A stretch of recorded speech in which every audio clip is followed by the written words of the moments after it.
তাসাবিরভূচ্ছৌরি স্ময়মান মুখম্বুজ পীতাম্বরধর সর্বি সাক্ষাৎ মন্মথ মন্মথ।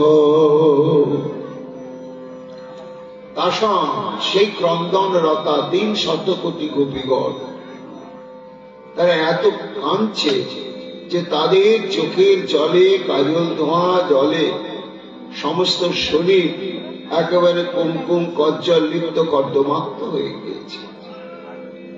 এর মধ্যেই সেই সমস্ত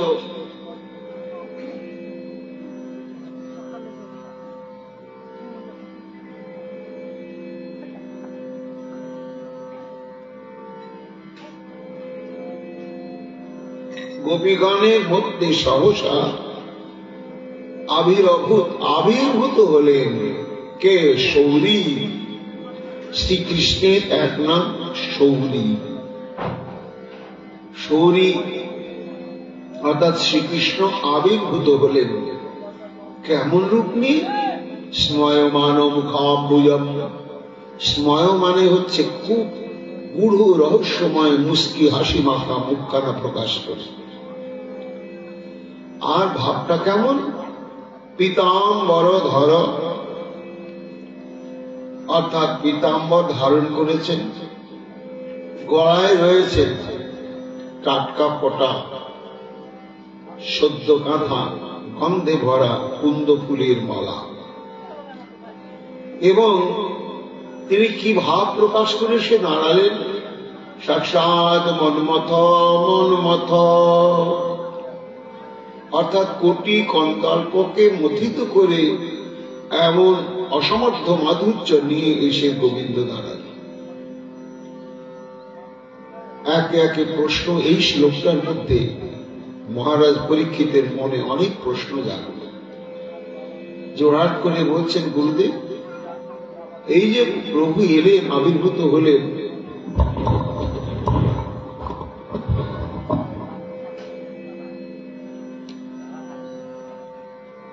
তা আপনি আগমন করলেন না, বললেন আবির্ভূত হলেন। এ একটা আমার প্রশ্ন। তাসাম আবির্ভূত মানে আবির্ভূত হলেন, আগমন করলেন বললে ভালো হতো না? সহজ সরল হতো। আবির্ভূত হলেন। সুকমণি বলছেন, বাহ, তুমি খুব মনোনিবেশ সহকারে শুনছো, শোনো। আগমন বললে এখানে একটা অপেক্ষা থাকে, কি না এলেন। এলেন মানে এই দিক দিয়ে, না হয় সামনের দিক থেকে, না এই দিক থেকে, না পিছন দিক থেকে, কোন দিক থেকে এলেন, কিংবা উপর দিক থেকে এলেন। একটা দিক নির্ণয় থাকে। কিন্তু ভগবান এলেন না, আবির্ভূত হলেন। অর্থাৎ আবির্ভূত আর এলেন এই দুটোর মধ্যে পার্থক্য হচ্ছে, আগমন মানে হচ্ছে দেখা যায় যে কোন দিক থেকে তিনি এলেন, আর আবির্ভূত শব্দের অর্থ হচ্ছে দেখা গেল না, এই এখানে কেউ ছিল না, দুম করে দেখছি দাঁড়িয়ে আছে। কোন দিক থেকে এলেন, কিভাবে এলেন, কেমন করে এলেন, এটা গোপীগণ মাথায় মীমাংসা করতেই পারলেন না।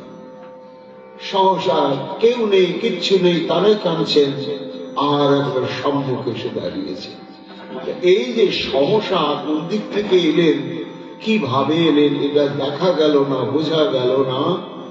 তাই ভগবান আগমন শব্দ না বলে সুকমণি বললেন আবির্ভূত বলেন।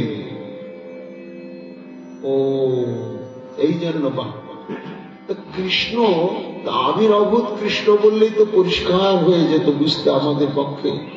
শৌরী একটা নাম দিয়ে দিলেন কেন গুরুদেব? না, শৌরী কেন কৃষ্ণের এক নাম? না, সুর বংশে তিনি জন্মগ্রহণ করেছেন। গোবিন্দের মধ্যে দুটো রক্তের ধারা রয়েছে, একটা ক্ষত্রিয় জাতির রক্তের ধারা, আর একটা বৈশ্য জাতির রক্তের ধারা রয়েছে। এই জন্য কখনো তিনি গোপনন্দন, আবার কখনো তিনি যদুনন্দন যাদব বংশীয়, যাদব বংশীয়কে সুর বংশীয় বলা হয়। মহারাজ সুরের বংশে আবির্ভূত হয়েছে। তা কেন সৌরী বললাম জানো? মানে কৃষ্ণ যে ক্ষত্রিয় এটাই তোমাকে বুঝাবার জন্য। ওই যে এলেন তো যেন রাসলীলায় যখন এসেছিলেন তখন তিনি যেন গোয়ালায় ছিলেন,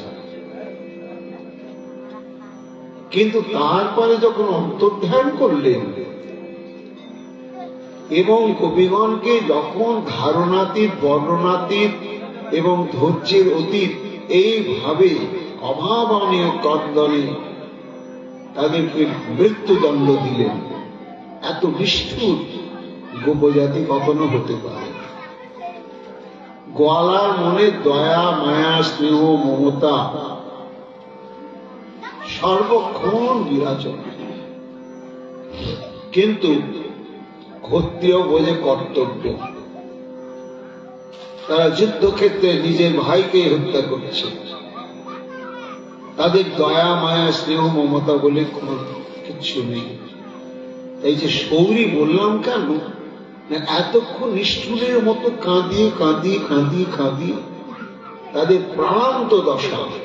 আবার তারা মরতেও পারছে না, বাঁচতেও পারছে না, বাঁচার মতো বাঁচতেও পারছে না, মরতেও পারছে না।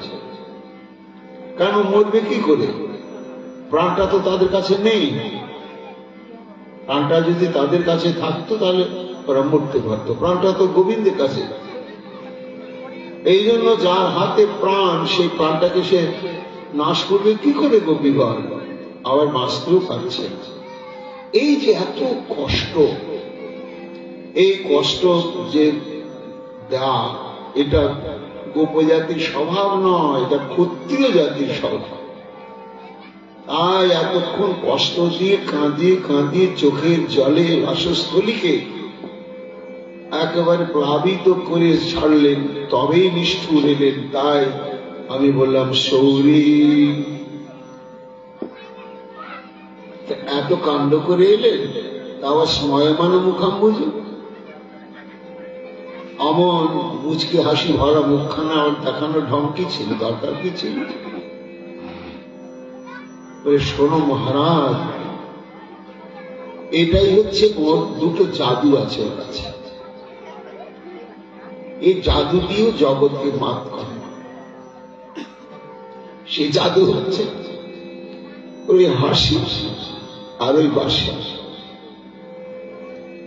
এই দুটো জাদুর নিজস্ব সম্পত্তি। ও সব কিছু শেষ করে দেয়।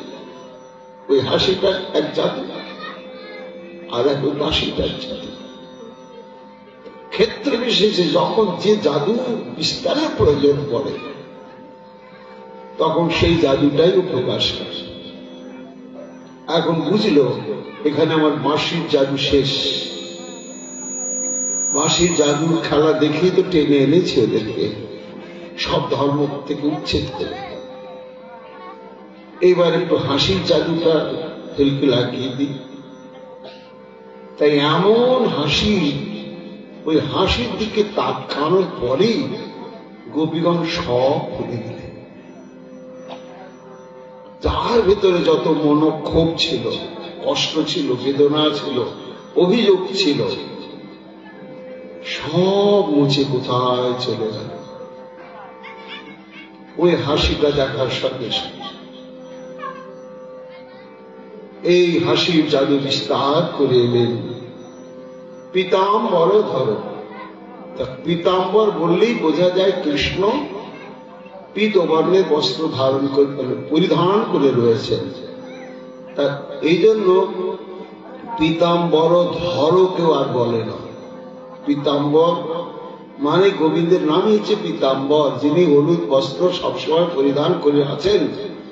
তাই কৃষ্ণের এক নাম হচ্ছে পীতাম্বর। আবার ধর কেন বলা হলো? সুকমণি বলছেন, মহারাজ দেখো, আমি যা চোখের সামনে গুরুদেবের কৃপায় দর্শন করছি, তাই আমি তোমাকে বলছি। ওই দেখো একটা কোমরে এমনি করে বস্ত্রটা ধরেছেন, আবার কখনো এমনি করে ধরেছেন, এসে দাঁড়ালেন। কেন দাঁড়ালেন? না, যতই হাসির জাদু বিস্তার করে আসুক, মনটাও তো একটু বিচার করছি, যেটা আমার অন্যায়ই হয়ে গেছে। এত খাদালাম, এত খাদালাম, আর তারপরে দিব্যি আসছি আমি। এর নিজেকে খুব অপরাধী, খুব ছোট মনে করছি। তাই যেন অপরাধটা, আমি যে তোমাদের কাছে অপরাধ করে ফেলেছি, এই দেখো আগেই তোমাদের কাছে আমি স্বীকার করছি। আর অপরাধী যখন নিজের অপরাধটা স্বীকার করে, তখন কিন্তু তাকে ক্ষমাই করতে হয়, এটা একটা নিয়মই আছে। তাই যেন পীতাম্বর ধর মানে একটা হলুদ বস্ত্র পরিধান করে আছে, আর একটা হলুদ বস্ত্র গলায় দিয়ে এমনি করে ধরে এসে দাঁড়াবে। কারণ আমি অপরাধী, আগেই আমি তোমাদের কাছে ঘোষণা করে দিলাম, আমার অপরাধ তোমরা ক্ষমা করে দিও। এই জন্য পীতাম্বর ধর। আবার সুকমণি বলছেন, না মহারাজ, আরো একটা কারণ। কি না, ওই গোপীরা যখন গুণানুকীর্তন পরিত্যাগ করে যখন গলা ছেড়ে হা কৃষ্ণ হা কৃষ্ণ এছাড়া আর কোনো ভাষা, কোনো শব্দ তাদের কণ্ঠে থাকলো না, তারা যখন এইভাবে কাঁদতে শুরু করলেন, তখন গোবিন্দ এত বিচলিত হয়ে গেলেন তাদের কাছে আসার জন্য, যে বায়ু বোধহয় অত জোরে দৌড়ায় না, এত জোরে ছুটতে ছুটতে আসছেন বহু দূরে, ওদের কাছ থেকে অদৃশ্য হয়েছিল, সেখান থেকে ছুটতে ছুটতে আসছেন, একেবারে এমন বেভুল হয়ে আসছেন না, পড়ার কাপড়টা খুলেই গেল। খুলে যে গেল, তো সেটা একটু দাঁড়িয়ে যে নতুন করে এঁটে সেটে গিট দিয়ে আবার দৌড়াবো, তাহলে তো দেরি হয়ে যাবে। ওই জন্য খুলে যাওয়া কাপড়টাকে এমনি করে কোমরের মধ্যে সেটে ধরে এসে দাঁড়ালে। তাছাড়া আবির্ভাব চলছে, এ একটা কারণ। আর একটি কারণ হচ্ছে, দেখো যতই খাঁদাই এই গৌরাঙ্গিনীগণ, এই দেখো আমি পীতাম্বর ধর, তোমাদেরকে যে সবসময় অঙ্গেই রেখেছি, এই তোমাদের যে গৌরাঙ্গ বর্ণ, সেই বর্ণটাই আমি যত্ন করে দেখো বুকে রেখেছি, পরিধানে রেখেছি, এই জন্য তোমাদেরকে ভুলিনি। আমি অঙ্গের বস্ত্রের মতনই আমার সঙ্গে আমি রেখে দিয়েছি, এই জন্য আমার প্রতি তোমাদের মিছিমিছি কোনো অভিযোগ আনা উচিত। পীতাম্বর ধর শ্রাবী। আবার এই দেখো রাসলীলা আরম্ভের পূর্বে তোমরা সাজিয়েছিল আমাকে, সেই নিজের হাতে তোলা বুক ভরা মধু, ভ্রমর বসেনি, সুন্দর পুষ্ট পুষ্ট কুন্দ ফুল দিয়ে মালাটা কেটেছিলে। তোমাদের এই ভালোবাসার ছোঁয়া মাখা মালা, এই দেখো তোমাদের থেকে আত্মগোপন করবার জন্য কত গভীর গহন বনে দৌড়ালাম, ছুটালাম, কিন্তু কত যত্ন করে অক্ষত রেখে দিয়েছি তোমাদের এই মালা। এই মালাটাই গলায় দিয়ে তো তোমাদের সঙ্গে আমার নাচটা শুরু হয়েছিল। এই জন্য তোমাদের প্রেম এবং তোমাদের ভালোবাসার সৌগন্ধ মাখা এই শ্রবী মালাটা আমি রেখেই দিয়েছি। তারপর পরীক্ষিত বললেন, বাহ গুরুদেব, একটা শ্লোকের মধ্যে এতগুলো তাৎপর্য, আচ্ছা সাক্ষাৎ মনমথ মনমথ। হ্যাঁ মহারাজ, কারণ তোমাকে আগেই বলেছি যে এই রাসলীলাটাই হচ্ছে কন্দর্প বিজয়ী লীলা। এই লীলাতেই তিনি জগতের বিধ্বংসকারী মহাদর্পী কন্দর্পকেই তিনি মোহিত করলেন। এই জন্য চড়ি গোপীর মনোরথে মনোমথে নাম ধরে মদন মোহন সেই রূপে এসে দাঁড়ালেন। আচ্ছা, তারপরে গোপীগণ কি করলেন? যমুনা পুলিন মাঝে যেতা গোপীনি সমাজে, কৃষ্ণ কৃষ্ণ বলি সদা কাঁদে, সেথায় আসে শ্যামরায়, তরায় হইল উদয়, পীত বস্ত্র ধরি শিও কাঁদে।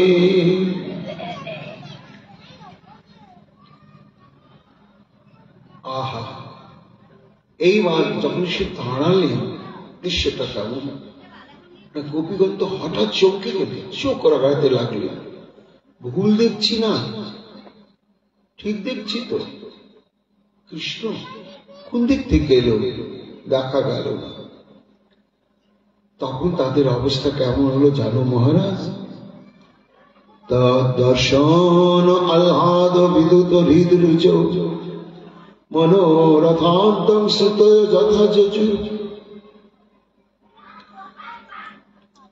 শৈর উত্তরে কুচু কুঙ্কুমাঙ্কিত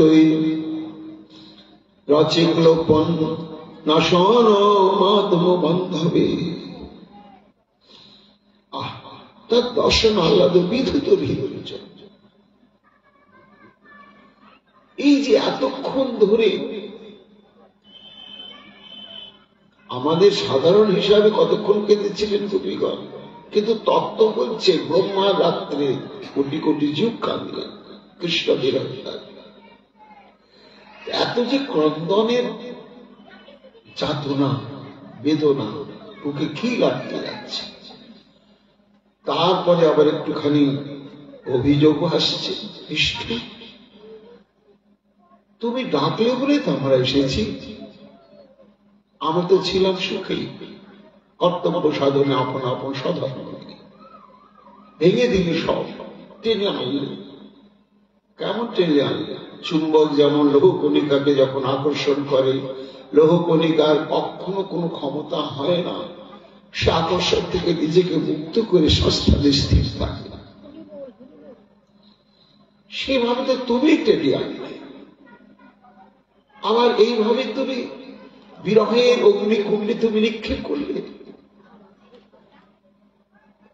এই যে একটা দ্বীপ যাতনা এবং প্রচ্ছন্ন একটা অভিযোগ, কি যন্ত্রণা!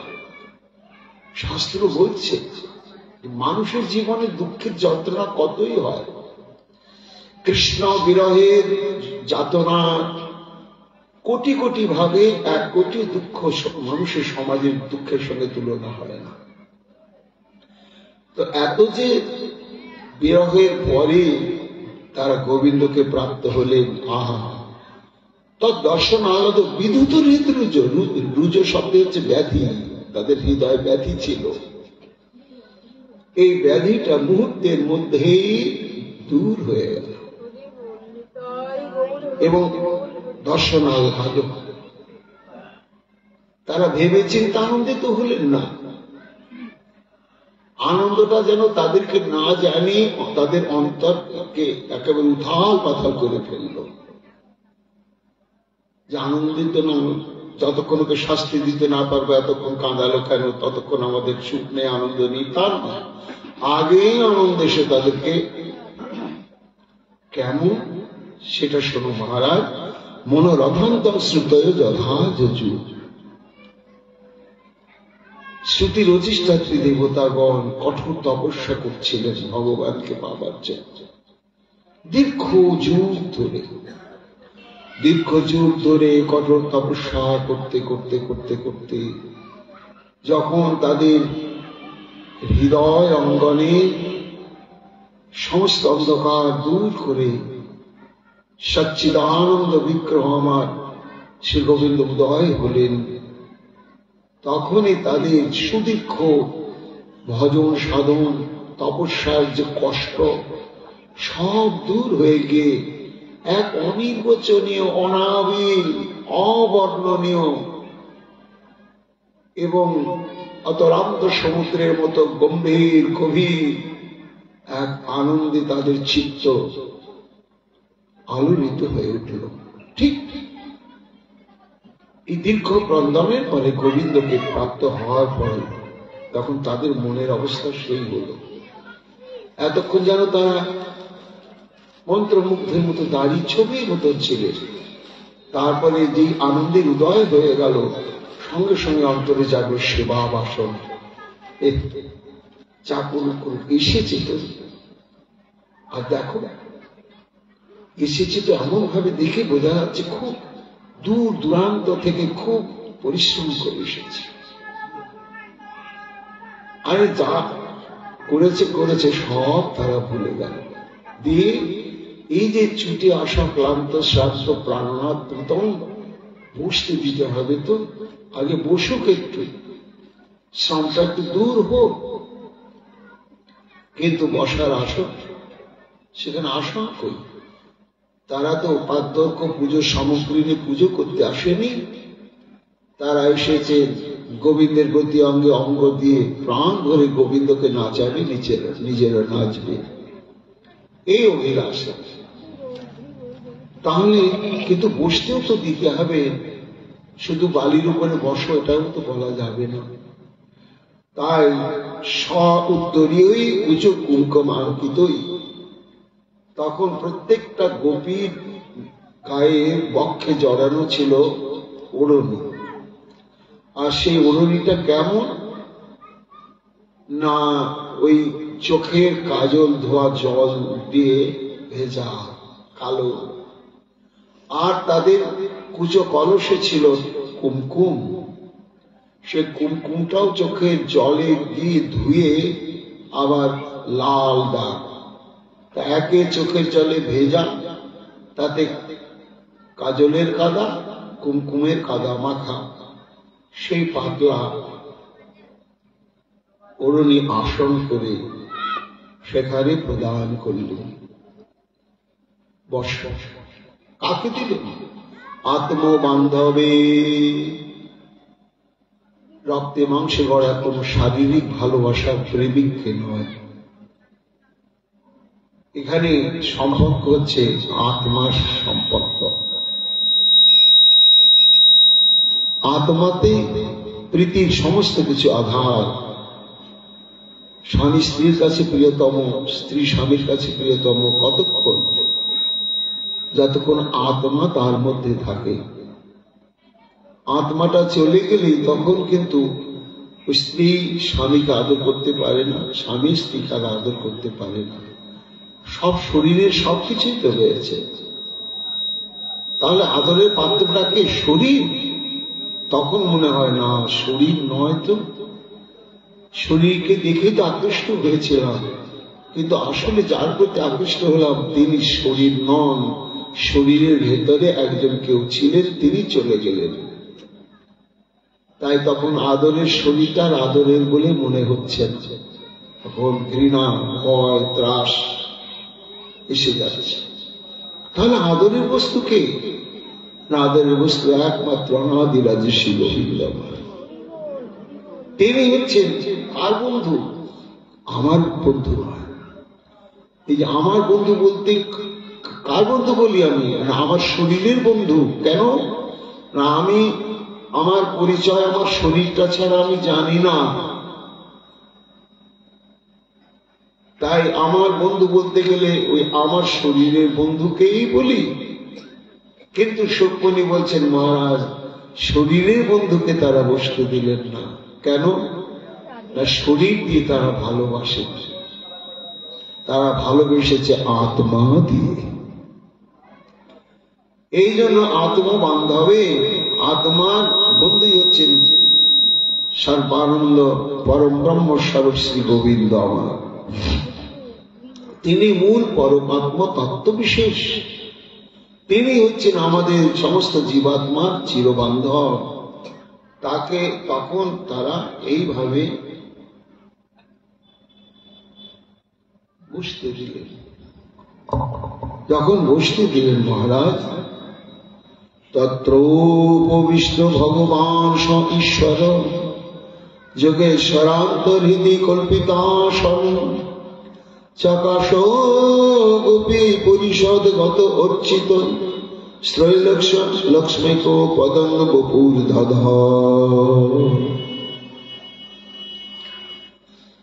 তত্র উপবিষ্ট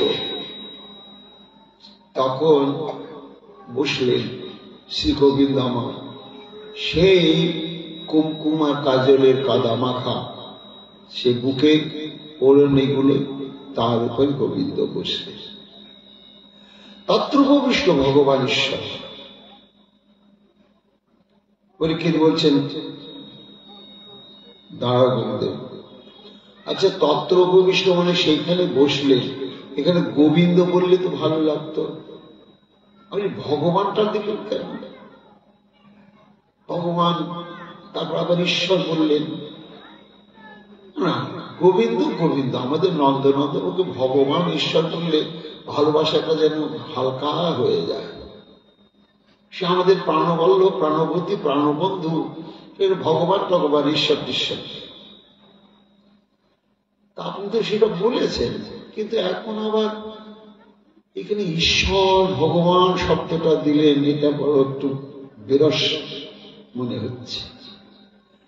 সকলে এসে বলছেন, হ্যাঁ কিন্তু আমি তো বলছি না, এটা তো আমার বুদ্ধিপূর্বক রচিত শ্লোক নয় মহারাজ পরীক্ষিত, এটা আমি যা দেখছি লীলাটায় বাণী রূপে আমার অন্তঃকরণে উদিত হচ্ছে।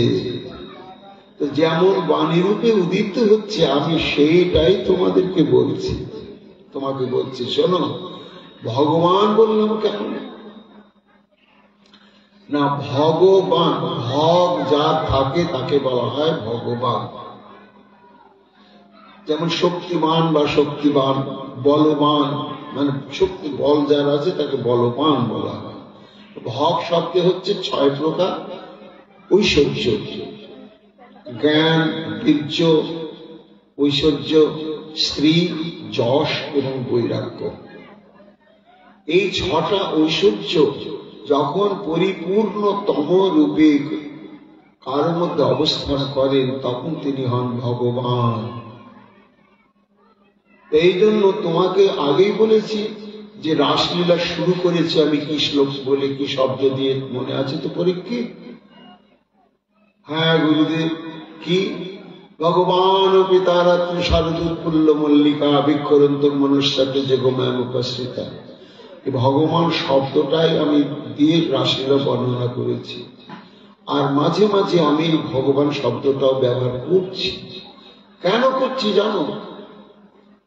আছে শ্রবণ করতে করতে যারা এখনো যোগ্যতা লাভ করেনি, তারা গোপী আর গোপীনাথের এই লীলাকে পাছে যুবক যুবতী কাম ক্রীড়া ভেবে না বসে, তারাও তো শুনছে।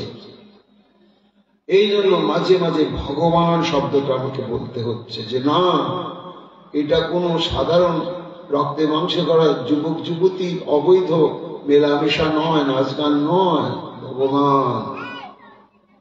এই ভগবান বুদ্ধি নিয়ে শোনো, তাহলে কি হবে না, এটা ভগবানের লীলা আমি শুনছি, লীলাটা যেমনই হোক ওটা বড় কথা নয়, বড় কথা ভগবানের লীলা।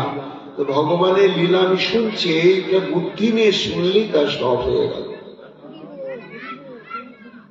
এই জন্য আমি ভগবান মাঝে মাঝে বলছি, একটা কারণ। আর দ্বিতীয় কারণ, ভগবান মানে 6টা ঐশ্বর্য যার থাকে তাকে ভগবান বলা হয়। আবার ভগ শব্দের অর্থ হচ্ছে কাম। স্ত্রী এবং পুরুষ পরস্পরের প্রতি যে শারীরিক আকর্ষণ সম্ভোগের জন্য সেটাকে বলা হয় কাম। তা ভগবান শব্দের অর্থ হচ্ছে কামবান। তিনি গোপীদের কাছে যেন কামবান রূপে এলেন। কেন? খুব গভীর তত্ত্বের জিনিস এই সমস্ত কথা। অর্থাৎ গোপীদের তিনি কেন ডেকেছেন? শুধু নাচবার জন্য কি না? তোমাকে তো প্রথম শ্লোকেই বলেছি, বিক্ষরন্ত মনুষ্যকে যোগমায় উপাস্যতা রন্তু রমন, গোপীদের সঙ্গে তিনি রমন করবেন। তো রমন করতে গেলে কাম বস্তুটি দরকার।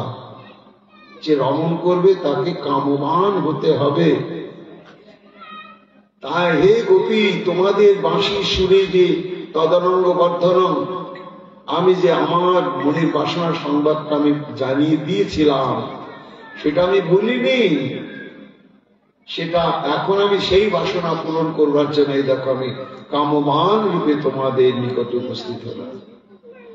এই গোপীদের অন্তঃকরণে সংবাদটা জানিয়ে দেওয়ার জন্য এখানে ভগবান শব্দ হচ্ছে কামবান, অর্থাৎ গোপীগণের কামনা এবং গোবিন্দের কামনা পূরণ করবার জন্যই তিনি কামবান রূপে এলেন।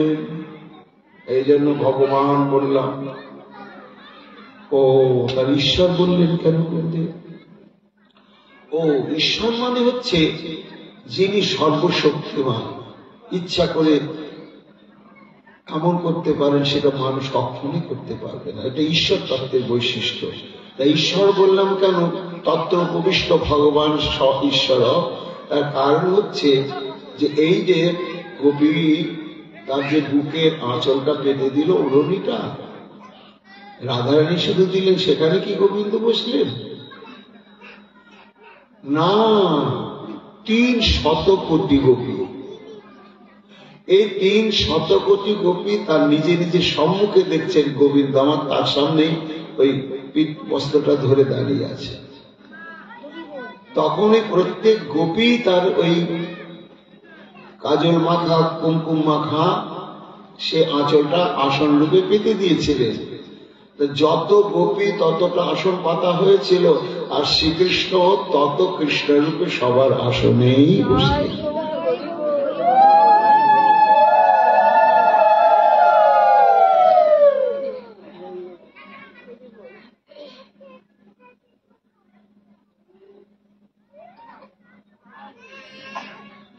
সবার আসনেই বসলেন, কিন্তু প্রত্যেকটা গোপী মনে করছে আমার আসনেই বসেছেন, আর কারো আসনে বসে। প্রত্যেক গোপী আমার মনে করছে। এই জন্য তত্র উপবিষ্ট ভগবান স ঈশ্বর। তারপরে বসে কি করলেন তিনি? চকাশ গোপী পরিষদ গত অর্চিত। চকাশ তিনি এমন মাধুর্য প্রকাশ করলেন যে গোপীগণ সেই মাধুর্য দেখে সব ভুলে গেলেন। এত কান্নাকাটি, এত বঞ্চিত, এত কিছু, যা কিছু সব ভুলে গিয়ে মনে হচ্ছে এই প্রথম বোধহয় আমরা এলাম, আর এসেই বোধহয় সাক্ষাৎ গোবিন্দকে আমি প্রাপ্ত হলাম। এবং ত্রৈলোক্য লক্ষ্মীকে পদন বপুর দাদা, ত্রিলোকে এরকম শোভা কখনো কার নেই। ত্রিলোক বিমান রূপ নিয়ে তিনি তাদের ওই পাতা আসনে বসলেন এবং গোপী পরিষদগত অর্চিত গোপীগণ তখন তার একটু সেবা পূজা করলেন।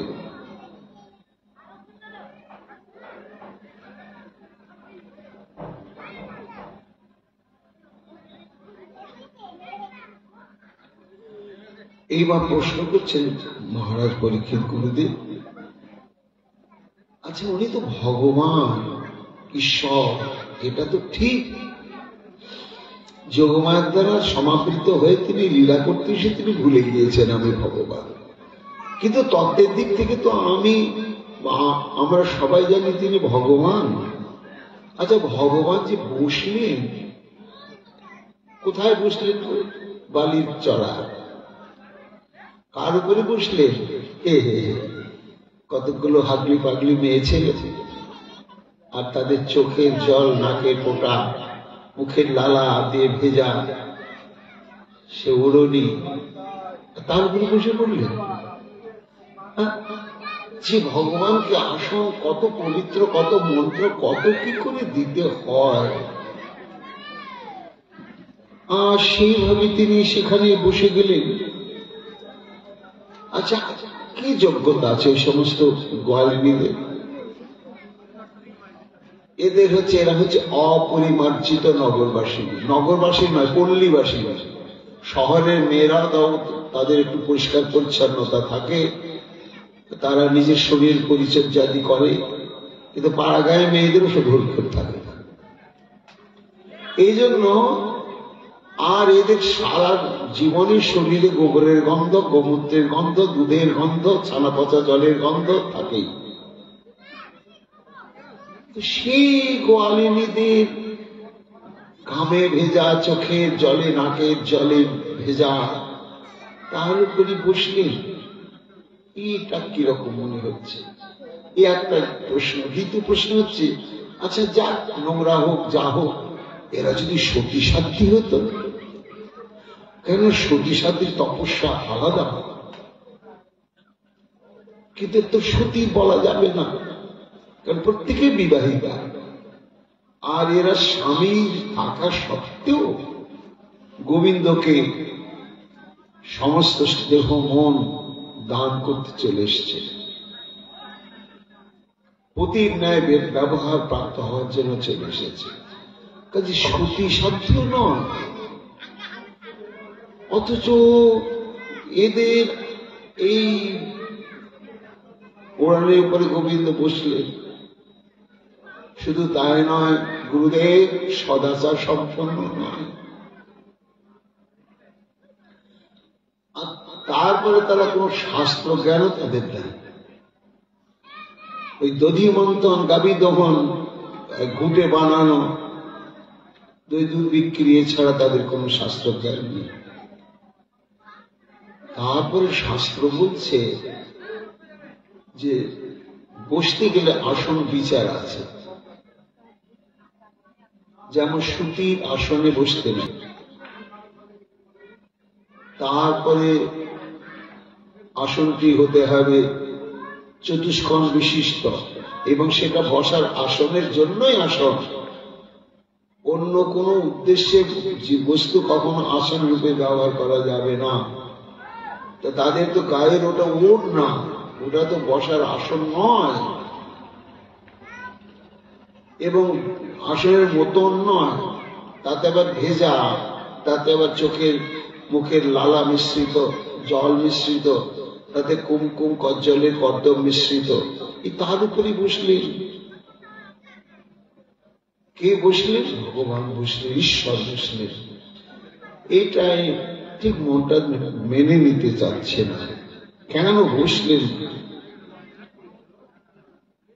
তখন সুখমণি বলছেন, হ্যাঁ মহারাজ ঠিকই বলেছেন। কেন বসলেন জানি? বসার কারণটি হচ্ছে তাদের হৃদয় নিংড়ানো প্রেম ভক্তি। এই প্রেম ভক্তি কাছে ভগবান বাধা। একবার সখা অর্জুন প্রশ্ন করেছিল, সখা বলো তো, অনন্ত কোটি ব্রহ্মাণ্ডে তোমার অনন্ত কোটি কোটি ভক্ত, তো তার মধ্যে সর্বশ্রেষ্ঠ ভক্তকে, কাদেরকে তুমি ভুলতে পারো না? কাদের প্রেম তুমি সর্বশক্তিমান তত্ত্ব মেপে হিসাব করতে পারো না? তখন শ্রীকৃষ্ণ বলেছিলেন, তোমাকে বলছি অর্জুন, একমাত্র ব্রজ গোপীরাই হচ্ছে আমার সর্বশেষ চরমতম, যাদের প্রেম শোধ করতে না পেরে আমি নিজের ঋণ স্বীকার করি। এই জন্য ভগবান শাস্ত্র জ্ঞানের অধীন নয়, উচ্চ জাতির অহংকারে তিনি বশীভূত হন না, তন্ত্র মন্ত্রে নয়, যাগ যজ্ঞে নয়, তিনি হচ্ছেন প্রেমের অধীন। তাই বিল্বমঙ্গল ঠাকুর বলেছিলেন, গোপাল অঙ্গন কর্তমেষু বিহরণ বিপ্রাদ হরে লজ্জসে বৃষে কোবৃষ হুঙ্কৃতৈ স্তুতি শব্দই মৌনম বিধৎসে সদাম দর্শন গোকুল পুংশ্চলিষু কুরু সে সম্মৌন দন্তাসু গাতং কৃষ্ণ তবাঙ্ঘ্রি পঙ্কজ যুগম প্রেমৈকলব্যং মুহু। হে গোবিন্দ, বিপ্রাদ হরে লজ্জসে, ব্রাহ্মণগণ বেদের স্তুতির দ্বারা গুরু গম্ভীর ভাবে বৈদিক ছন্দে তোমাকে স্তুতি করে আহ্বান করছে। এখনো সেই সব বৈদিক মন্ত্রের ছন্দ যখন উচ্চারণ করানো হয় সম্মিলিত ভাবে, তখন মনে হয় যেন ভগবান এই বোধ সামনে এসে দাঁড়াবে। বৈদিক মন্ত্রের এমন একটা গুরুগম্ভীর মহিমা রয়েছে।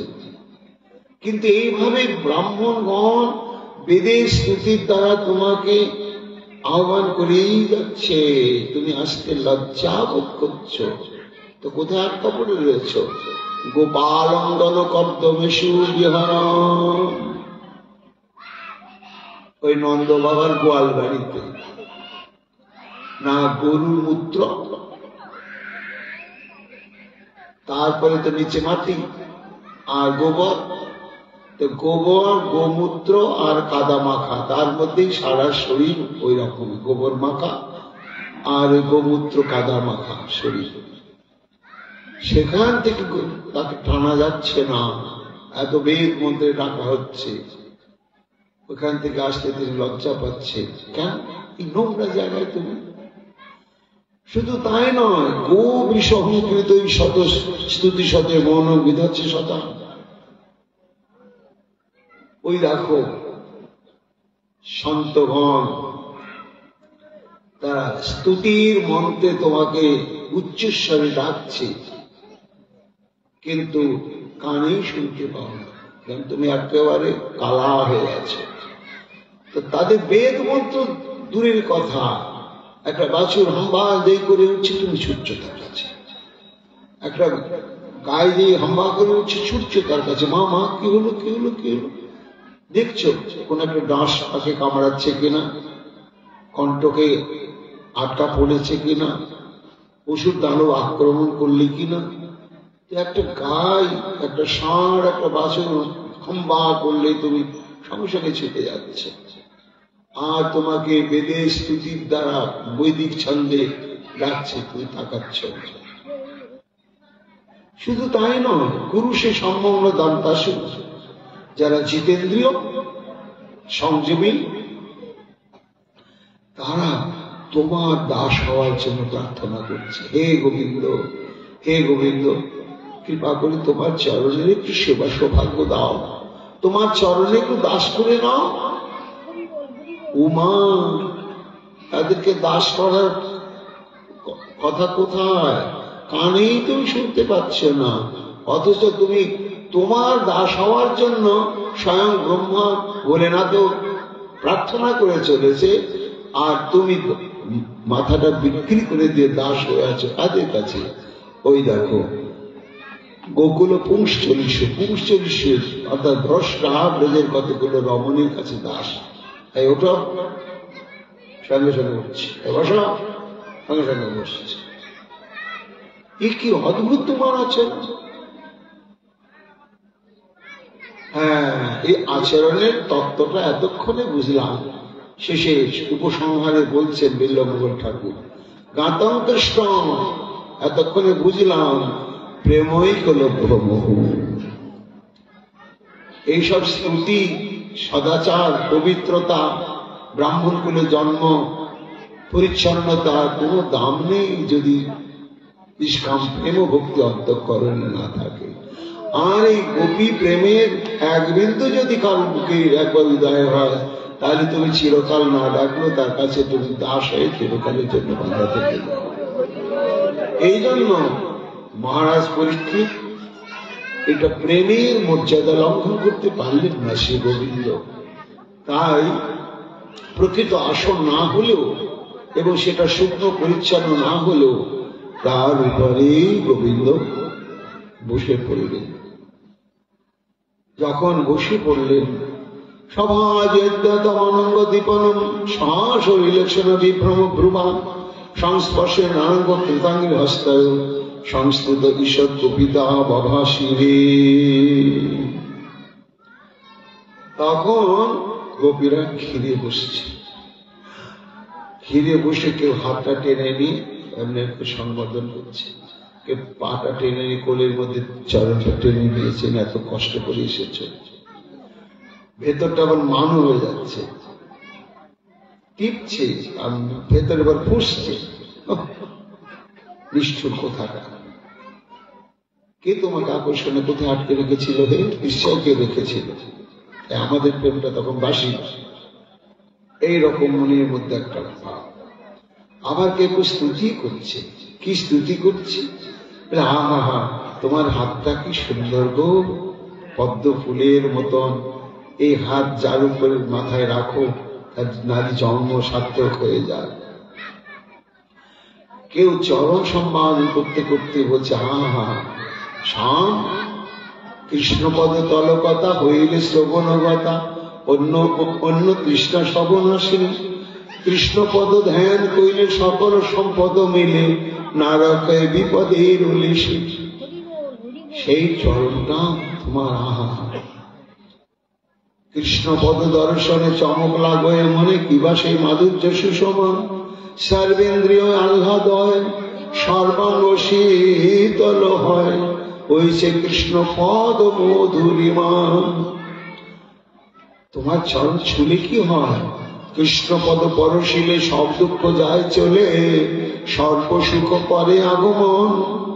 এই কৃষ্ণপদ তল কোটি চন্দ্র সুশীতল, মো করু মোর বাঞ্ছিত পূরণ। কৃষ্ণের পদোদ্বয় লীলা নিকেতন হয়, সৌভাগ্য সদ্গুণ শোভাধার। প্রাকৃত প্রাকৃত হয় যতেক সম্পদ চয়, ধ্যান মাত্র মিলে সমপূজায়। কৃষ্ণপদ উপাসনা ফলেরও এক কোনা, শিলাগণে চিন্তামণি করে। যাহাতে ধবনি সবে কাম দেন গুণ লবে, বৃক্ষ কল্প তরু শক্তি ধরে। পরিমলে ত্রিভুবন আমোদিয়া অনুক্ষণ, রসে দোষে রসঙ্গ ভিক্ষেরি। রসিক হেন কি কেহ আছে জগত মা, হেন পদ ত্যাগিতে পারে। এমনি করছে আর চোখে চোখে কথা হচ্ছে। এই এতক্ষণ আমাদেরকে এরকম কেন কষ্ট দিল ভাই? একটা জিজ্ঞাসা করা হোক, কেন? একটা জানতে হবে। কিভাবে জিজ্ঞাসা করবি? অনুভবী বলছে জিজ্ঞাসা করবো, আচ্ছা বলো তো, সত্যি সত্যি বলো তো, সব আমাদের প্রতি তোমার সত্যি ভালোবাসা আছে কি? সত্যি বলি আমার রাগ করবো না। যদি বুঝি হ্যাঁ এটা তোমার সত্য ঘটনায়, আমার বিন্দু মাত্র কিচ্ছু কষ্ট পাবো না। তখন কোন কবি বলছে আচ্ছা ভাই মনে কর, তোরা জিজ্ঞাসা করলি কেউ যে আমাদের প্রতি তোমার প্রেমটা আছে কি? ও যদি বলে হ্যাঁ আছে, তাহলে কি হবে? বলে আছে বললেই তো হবে না। তখন জিজ্ঞাসা করব, আচ্ছা প্রেমটা দু রকমের আছে, একটা স্বার্থ নিয়ে আছে আর একটা স্বার্থবিহীন আছে। আচ্ছা যদি বলা যে হ্যাঁ তুমি আমাদের প্রতি তোমার প্রেম আছে, এটা খুলে বলো তো ভাই, কি স্বার্থ নিয়ে না নিঃস্বার্থ ভাবে? এটা আমরা একটু জানতে চাই।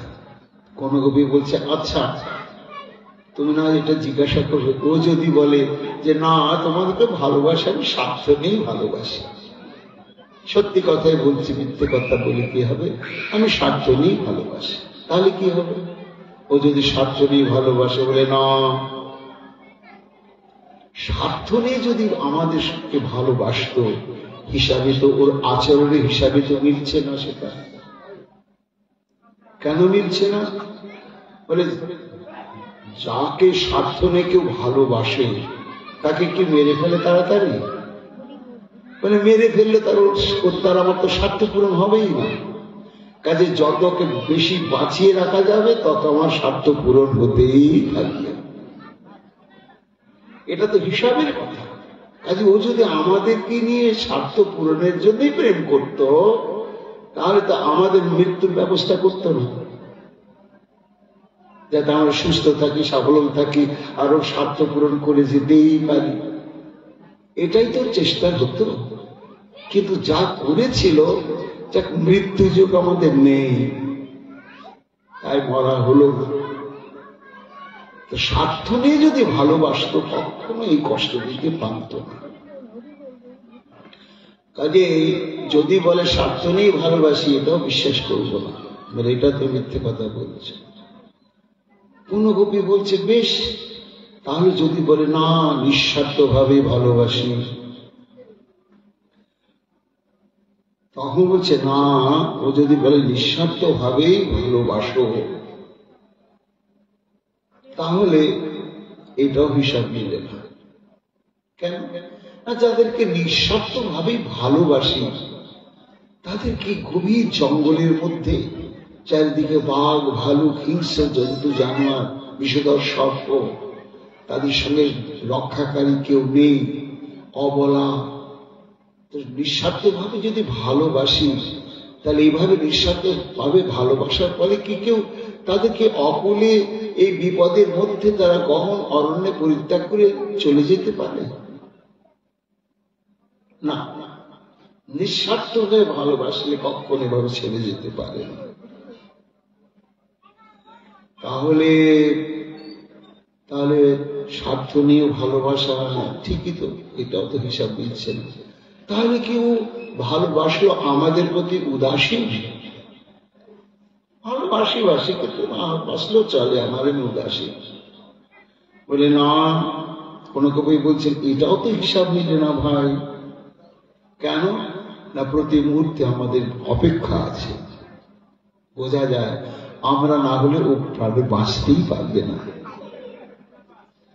তাহলে আমাদের তো প্রতি পদে পদে ওর অপেক্ষা রয়েছে, এই জন্য আমাদের প্রতি ওর ঔদাসীন্য, এটাও তো ঠিক প্রমাণিত হয় না।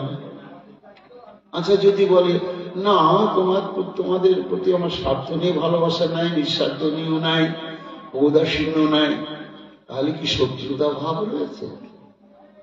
বলে না, সেটাও তো না। তাহলে বলি এমন একটা প্রশ্ন করি ভাই, যে প্রশ্ন উত্তর দিতে গিয়ে ওর নিজের গর্তে নিজে যাতে পড়ে যায়। কেন আমাদেরকে কাণ্ডটা এত কাঁদালো কেন, এটা আমরা একটু মুখেই শুনতে চাই। এটা যেন এমন প্রশ্ন করবো বুঝতেই দেব না, আর সেই প্রশ্নের উত্তর দিতে দিতে কেন অন্যায় আচরণ করলাম আমাদের সঙ্গে, ওই রহস্যটা ফাঁস হয়ে যাবেই যাবে। হ্যাঁ ঠিক ঠিক ঠিক। তাহলে কি প্রশ্ন করা যায়?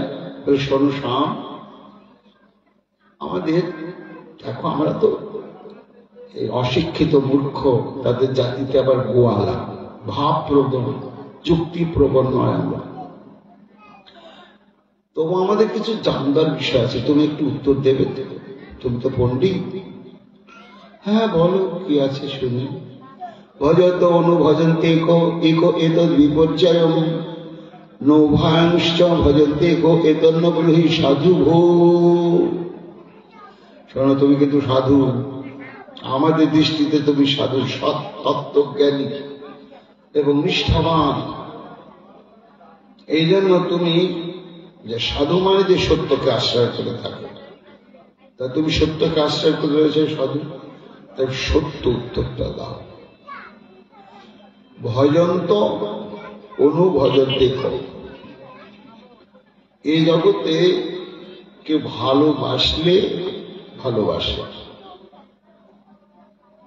তুমি ভালোবাসছো, আমি ভালোবাসছি, আর তুমি ভালোবাসো না, আমি আর বাসছি। এই এক শ্রেণীর আছে। এই শ্রেণীর মধ্যে কারা পড়ে বলতো? ভালোবাসলেও ভালোবাসে, আর ভালো না বাসলে বাসে না।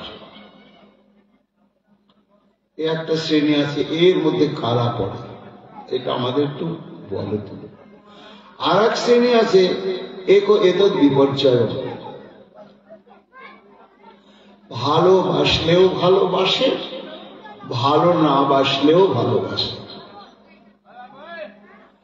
এইরকম আছে তো, আছে কিনা?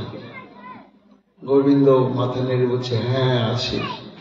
যে তুমি ভালো না বাসো বাসো, আমি ভালোবাসি, ভালোবাসলেও ভালোবাসে, ভালো না বাসলেও ভালোবাসে। আর আগে বললাম ভালোবাসলে ভালোবাসে, আর ভালো না বাসলে বাসে না।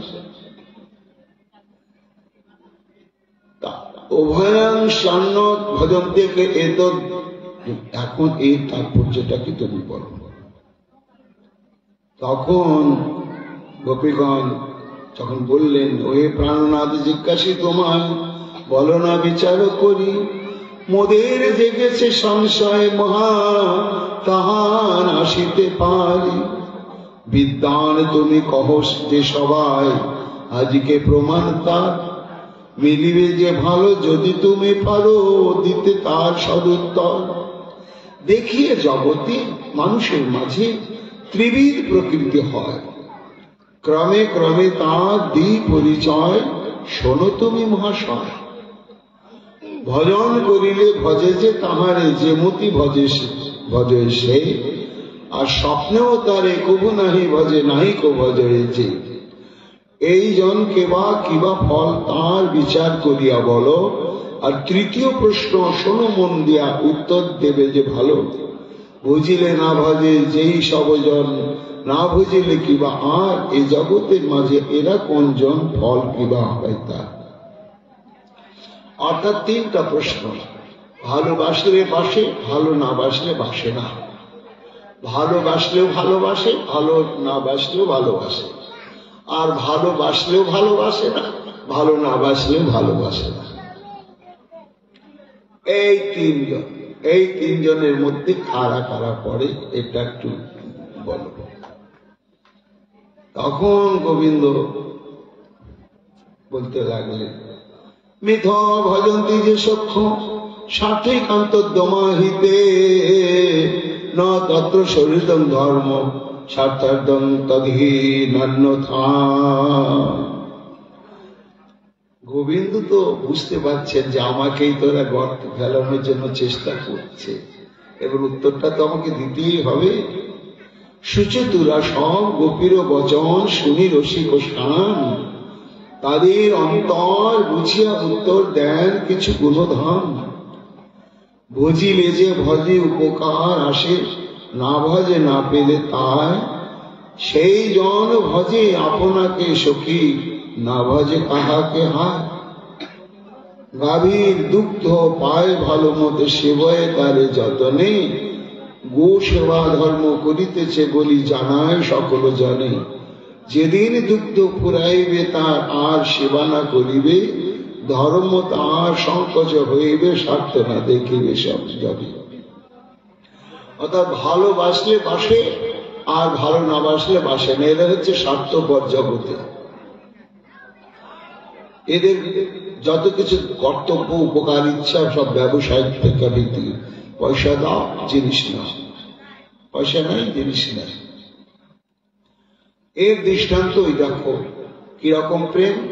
গাই পুষেছেন একজন, আর বলছেন শোনো, হিন্দু ধর্মের ভগবানের প্রসন্নতা বিধান করা আর একটা সহজ উপায় হচ্ছে গোমাতার সেবা করা। এই জন্য হিন্দু মাত্রে ঘরে ঘরে গোমাতার সেবা হওয়া উচিত।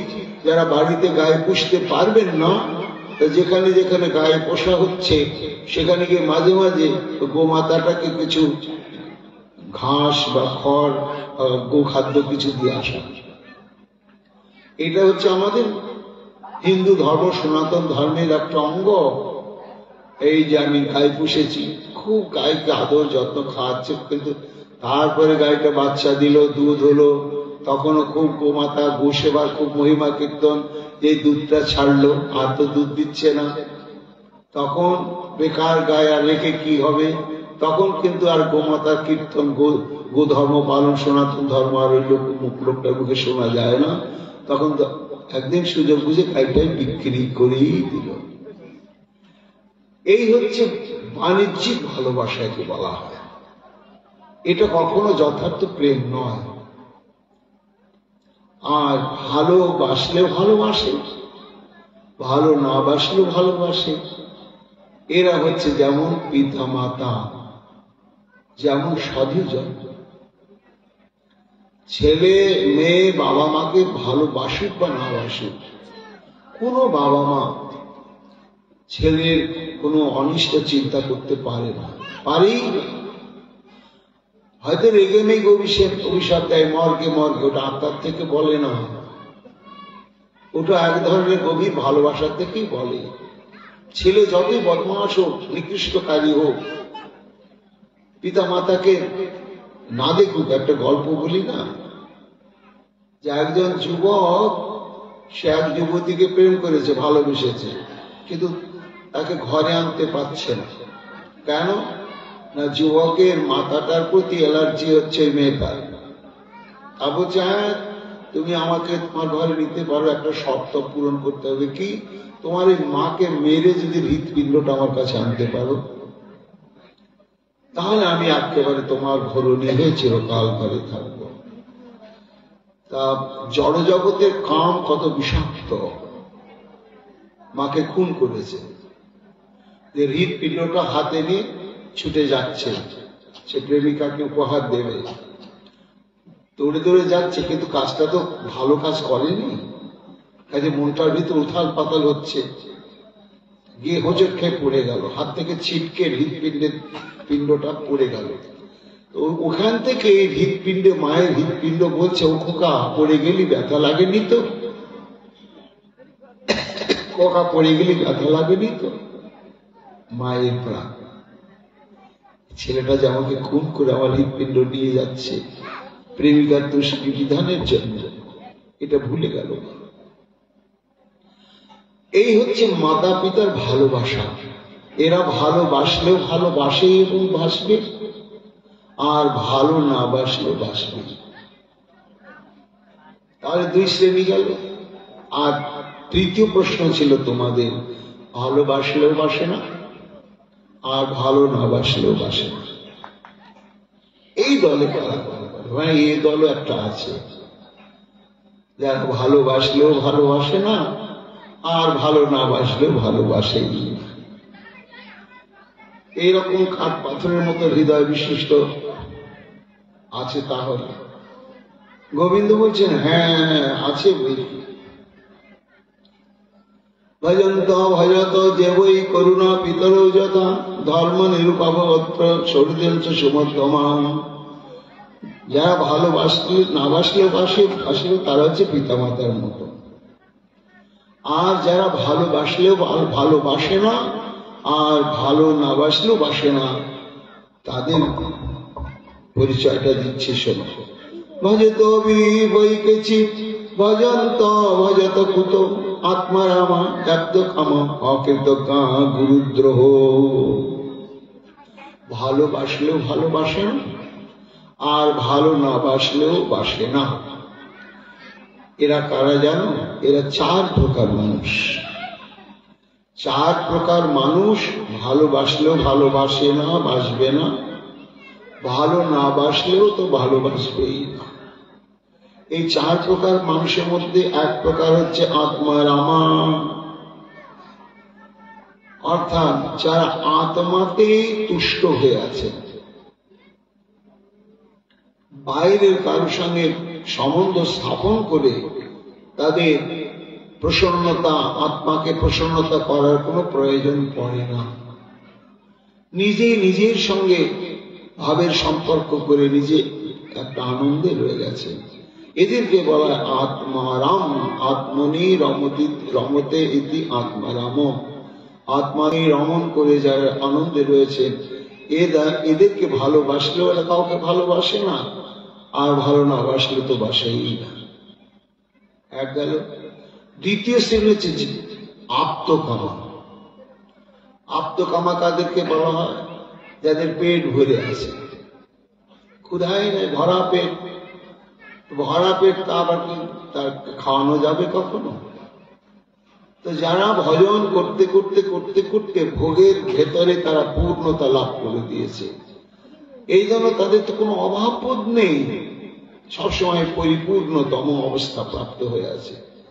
অভাব বোধ থেকেই তো ভালোবাসার অভাব বোধ থেকে কাউকে ভালোবাসার প্রয়োজন দেখা দেয়। যার জীবনে ভালোবাসার অভাব বোধই নাই, সে কাকে প্রেম করতে যাবে?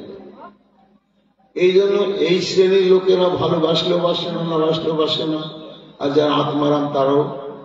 আর এক হচ্ছে অকৃতজ্ঞ। অর্থাৎ অকৃতজ্ঞ কাদেরকে বলা হয়? যারা উপকারী উপকারকে স্বীকার করে না, তাদেরকে বলা হয় অকৃতজ্ঞ।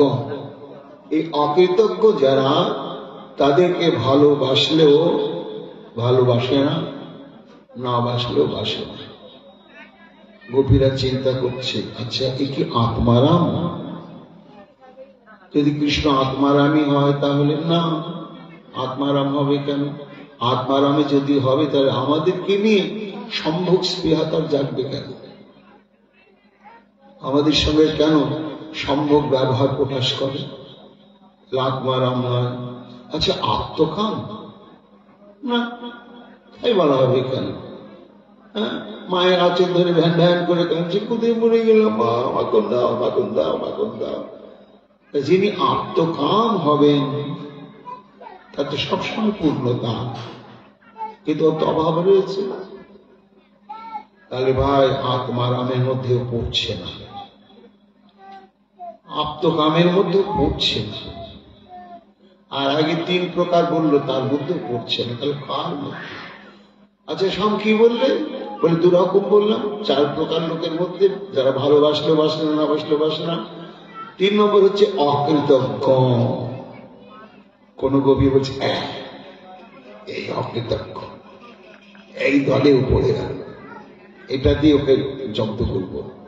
আর এক বলছে দেখ কি করে বলবি, ওর একটা বাণী আছে কি, যে যথা মান প্রপদ্যতে তাং তথৈব ভজাম্য। একটা তুলসী পাতা দিলে এত আমি কৃতজ্ঞ, সে তুলসী পাতা ঋণ শোধ করতে না পেরে নিজেকে বিক্রি করে দিয়ে, তাকে কি করে অকৃতজ্ঞ বলা যায়? তাহলে তো অকৃতজ্ঞের দলেও তো পড়লো না। আচ্ছা সব তাহলে 3 প্রকার মানুষ, ভালোবাসলেও বাসে না, না বাসলেও বাসে না। কিন্তু আর এক প্রকার, 4র্থ প্রকার হচ্ছে গুরুদ্রোহী।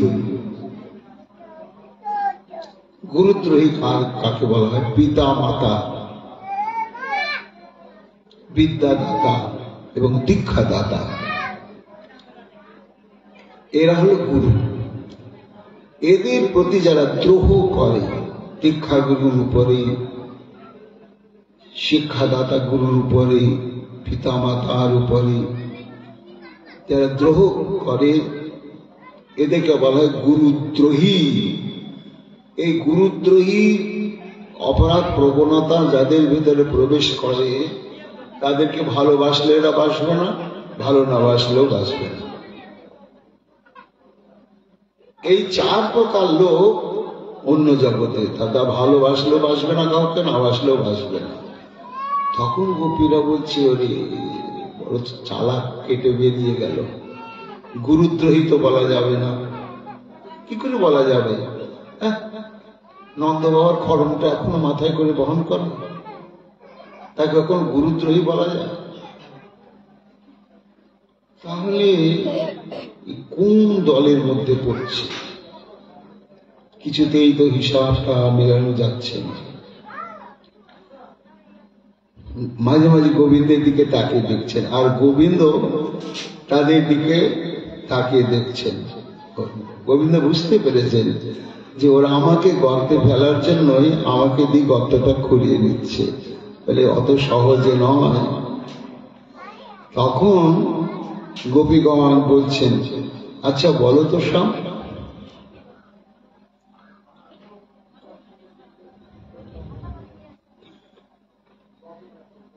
এই যে তুমি আমাদেরকে কাঁদালে, তাহলে তুমি কি বটে বলো তো? তুমি বলো তো, তুমি কোন দলে পড়ো? তখন বলছেন, শোনো, নান্তু সত্য ভজত বিজন্ত ভজাম্য মিশাম অনুবৃত্তি বিত্তয়ে যথাধন লব্ধ ধনে বিনষ্টি তচ্চিন্তা নখিল ভৃত ন বেদ। আমাকে কিন্তু তোমরা চারটার মধ্যে, ওই 4টা দলের মধ্যে ফেলবে না। কেন? আমি অকৃতজ্ঞ নয়, গুরুদ্রোহীও নয়। আমি যে বুঝলেই ভজনা করবো, এটা আমার প্রতিজ্ঞা হলে করি না, অনেক সময় করি না। কেন করো না? তাহলে কেন তুমি প্রতিজ্ঞা করছো যে যত মন্ত্র পদ্ধন্তে, আবার কেন তুমি ভজনা? না বুঝি, কারণ তাদেরকে, যাদেরকে আমি বেশি ভালোবাসি, তাদেরকে আমি বুঝি না। কেন বুঝি না জানো? তাদের আমার প্রতি অনুরাগটা আরো একেবারে গাঢ় করে নেওয়ার জন্য। কেমন গাঢ়? বলে মানুষ, একটা দরিদ্র কাঙাল মানুষ দীর্ঘদিন বড়লোক হওয়ার স্বপ্ন দেখেই গেল, ঘাম ঝরা পরিশ্রম করেই গেল, করতে করতে যদি 50-60 বছর বয়সে হঠাৎ করে একটা পরশ পাথর পেয়ে যায়, তখন তার কেমন আনন্দ হয়। আর যখন পরশ পাথরটা পেয়ে গেল, তখন ক্রমে ক্রমে যা চায় তার কাছে সব পেয়ে যায়, তো পেতে শুরু করলো। তা ওই বস্তুটি পাওয়ার জন্য যে অতীতে কত কঠোর তপস্যা করেছিল, ওসব কথা আর খেয়াল থাকে না। এবং যে বিপদ থেকে মুক্ত, দারিদ্রতার বন্ধন থেকে মুক্ত হওয়ার জন্য যে ভগবানের কাছে দিনন্তর চোখের জল ফেলত, তখন এই পরশ পাথর পাওয়ার পরে ওই ভগবানের কথাটাও মনে থাকে না। বুঝলে? এটা যখন আমি বুঝতে পারি, তখন কি করি না, ওই পরশ পাথরটা পাইয়ে দিই, দেওয়ার পরে আবার হারিয়ে দিই। এইবার যখন কি হয়, একটা মানুষ দীর্ঘ দারিদ্রতার কষাঘাতে জর্জরিত হতে হতে যখন পরশ পাথর পায়, আর পরেই যদি আমার হারিয়ে ফেলে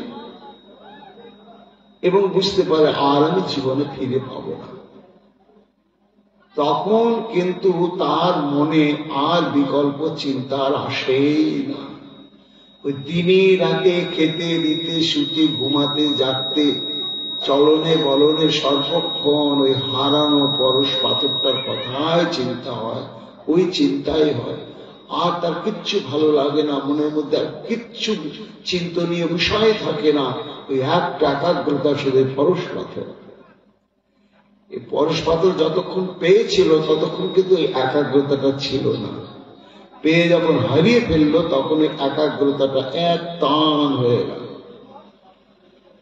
তা এই ভক্তির একাগ্রতা বাড়িয়ে দেওয়ার জন্য যথা ধন লব্ধ ধনে বিনষ্টে, অর্থাৎ বহু কষ্টে প্রাপ্ত ধনকে হারিয়ে ফেলার পরে যেমন মানুষের একাগ্রতা হয়, তাই আমি যারা আমাকে ভালোবাসে ভজন করে তাদেরকে আমি এইভাবেই ব্যথা দিয়ে অন্তরিত হয়ে তাদের চিত্তবৃত্তিকে আমি একাগ্র করে নিই। এবং মদচ্ছিত লোকভেদ সানাঙ্গিব মজ্জানুবৃত্তা বলা মায়া পরক্ষণ ভজতা তিরোহিতম মাসুহিতম নারত তদে প্রিয়ং প্রিয়।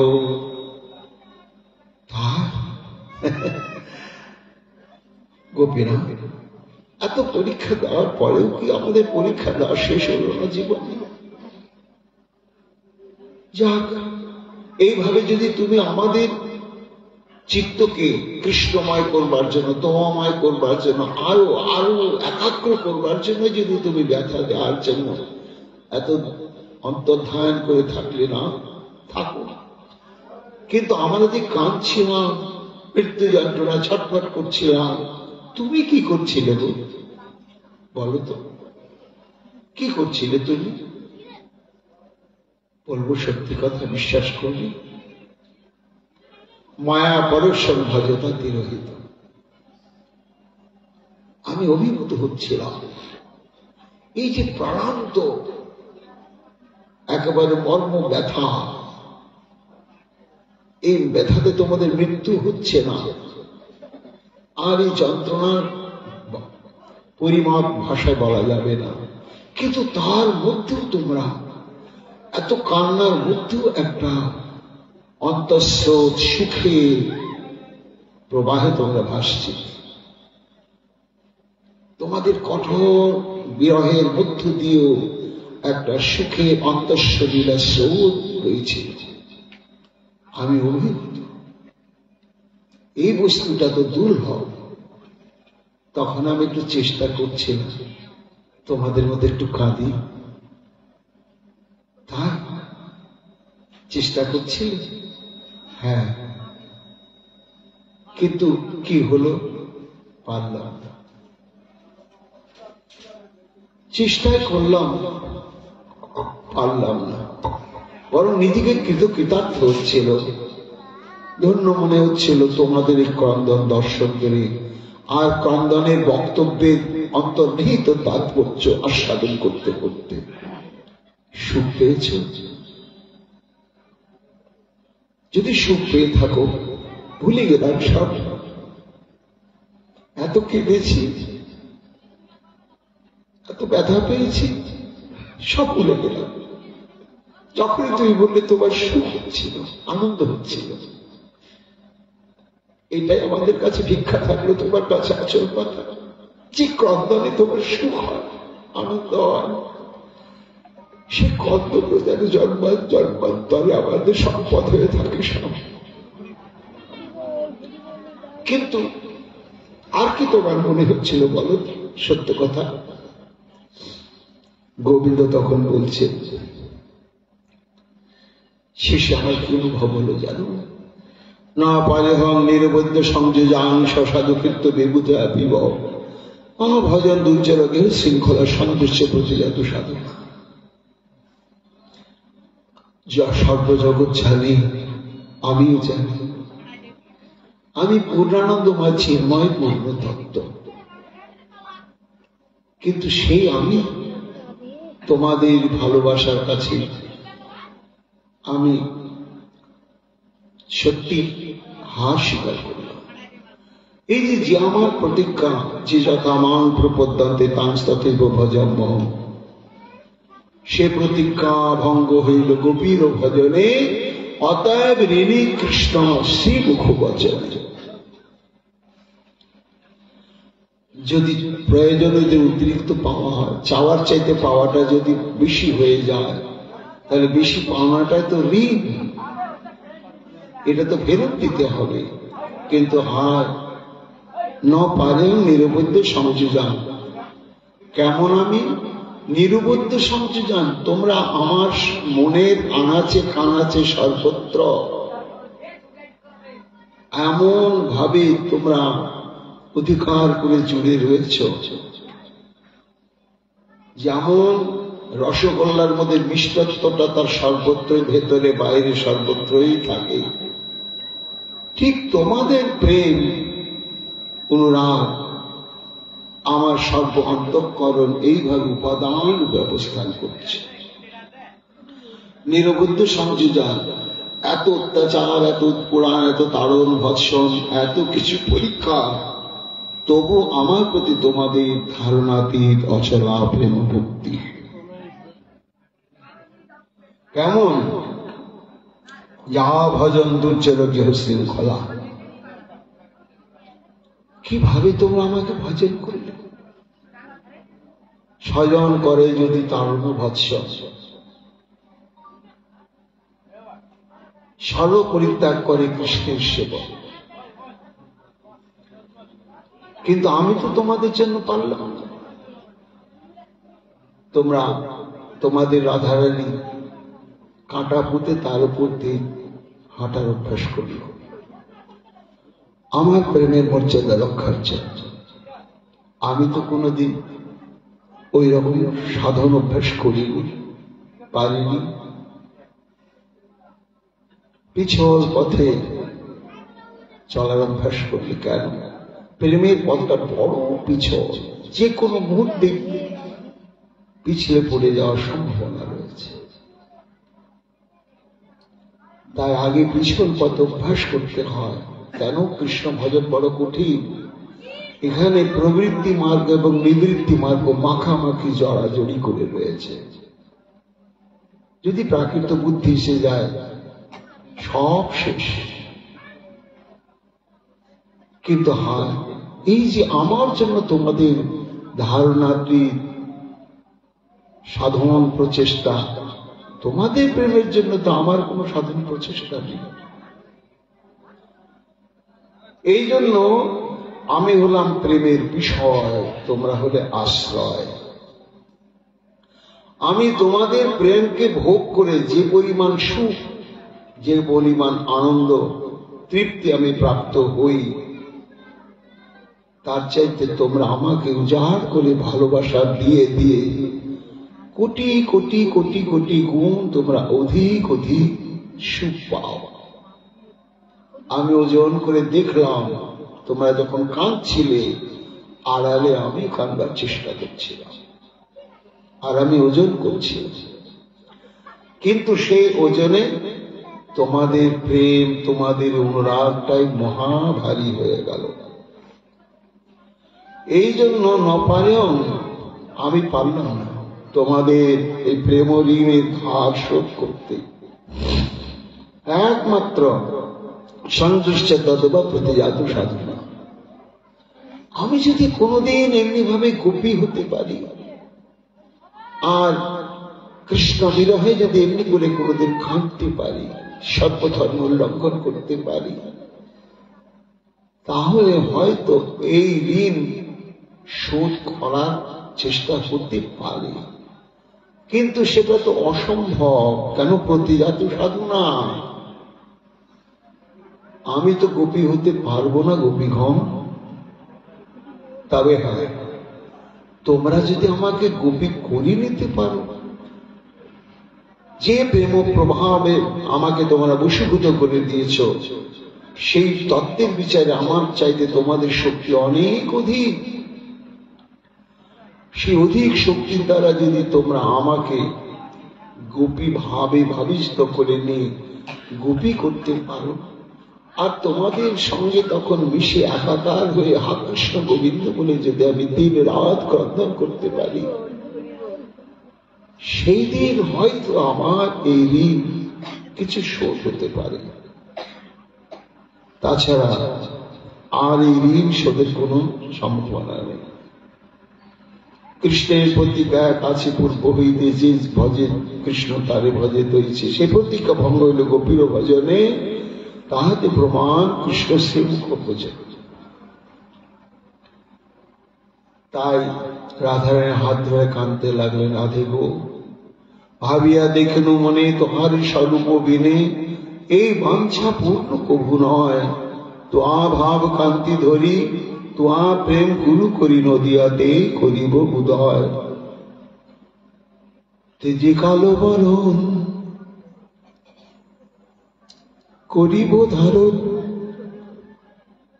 তোমার ওই অঙ্গের কান্তি।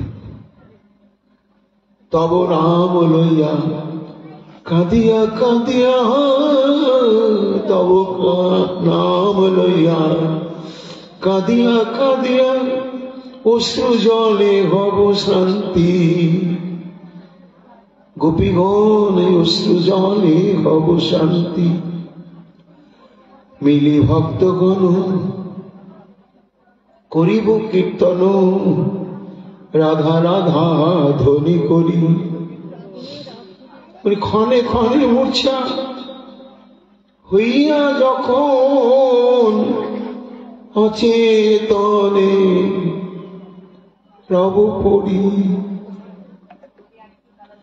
ভেবে তব ভাব হবে প্রেম ভাব, স্বভাব ছাড়িবে দেহ। কিবা তেঞ্জি বংশীধর হব দণ্ডধর, রাখিতে নারিবে কেহ, রাখিতে নারিবে কেহ। শুধু তাই নয়, এই প্রেম ঋণ শোধের জন্য তোমার ভাবকান্তি নেই। শুধু নিজে ঋণ শোধ করবো না, এই দুর্লভ প্রেম যেটি তোমাদের হৃদয় সীমাবদ্ধ, যার মাধুর্য বত্তায় আমি ঋণ স্বীকার করতে বাধ্য হলাম, এই মহাপ্রেম সম্পদ আমি সবাইকে বিতরণ করে দেব। কেন? একা একা খেয়ে মন ভরছে না, সবাইকে খাইয়ে যদি আস্বাদন করিয়ে দিতে পারতাম। দেখো গোপী প্রেমের কি স্বাদ। অমূল্য রতন তব প্রেম ধন, অজাচকে দেব এনে। কিবা বীরচন্দ্র কহে তবে সে খালাস পাইবে প্রেমের ঋণে।